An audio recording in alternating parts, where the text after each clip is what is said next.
Work call. It happens about once a week beneath the meeting canopy, the only structure in the entire graveyard that isn't part of a plane, and the only place large enough to gather all 423 kids. Work call. A chance to get out into the real world, a chance to have a life, sort of. The Admiral never attends, but there are video feeds from the meeting canopy, just as there are feeds all over the yard so everyone knows he's watching. Whether or not every camera is constantly monitored, no one knows, but the potential for being seen is always there. Connor did not care for the Admiral the first day he met him. The sight of all those video cameras shortly thereafter made Connor like him even less. It seems each day there's something to add to his general feeling of disgust with the man.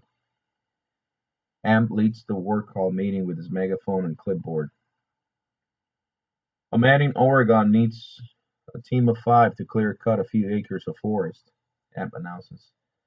You'll be given room and board and taught to use the tools of the trade. The job should take a few months, and at the end, you'll get a new identities, 18-year-old identities.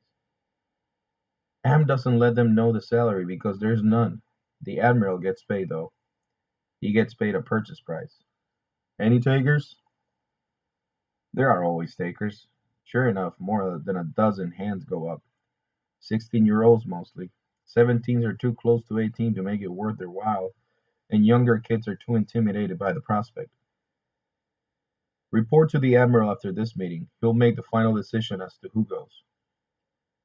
Work call infuriates Connor. He never puts his hand up, even if it's something he might actually want to do. The Admiral's using us, he says to the kids around him. Don't you see that? Most of the kids just shrug, but Hayden's there, and he never misses an opportunity to add his peculiar wisdom to a situation. I'd rather be used whole than in pieces, Hayden says.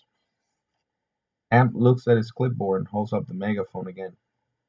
House cleaning services, he says. 3 are needed, female preferred. No false IDs, but the location is secure and remote, which means you'll be safe from the Dewey cops until you turn 18. Connor won't even look. Please tell me no one raised their hand.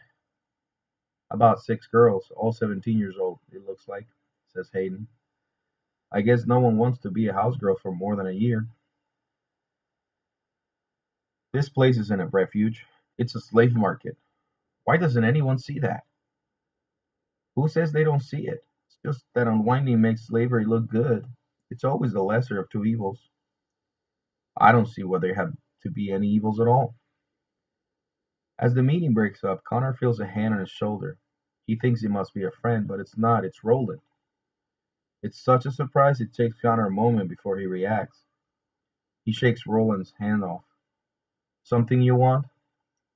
Just to talk? Don't you have a helicopter to wash? Roland smiles at that. Less washing, more flying. Cleaver made me his unofficial co-pilot. Cleaver must have a death wish. Connor doesn't know who he's more disgusted with, Roland or the pilot for being suckered in by him. Roland looks around at the tight, thinning crowd. The Admiral's got some racket going here, doesn't he? He says. Most of the losers here don't care, but it bothers you, doesn't it? Your point?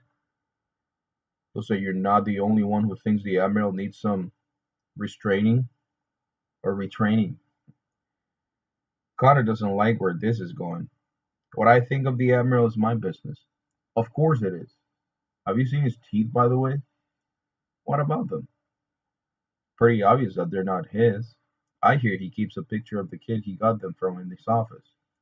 An unwind like us who, thanks to him, never made it to 18. Makes you wonder how much more of him comes from us.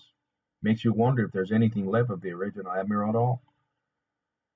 This is too much information to process here and now, and considering the source, Connor doesn't want to process it at all. But he knows he will. Roland, let me make this all as clear to you as I can. I don't trust you. I don't like you. I don't want to have anything to do with you. I can't stand you either, Roland says. Then he points to the Admiral's jet. But right now, we've got the same enemy. Roland strolls off before anyone else can take notice of their conversation, leaving Connor with a heaviness in his stomach. The very idea that he and Roland could in any way be on the same side makes him feel like he swallowed something rancid.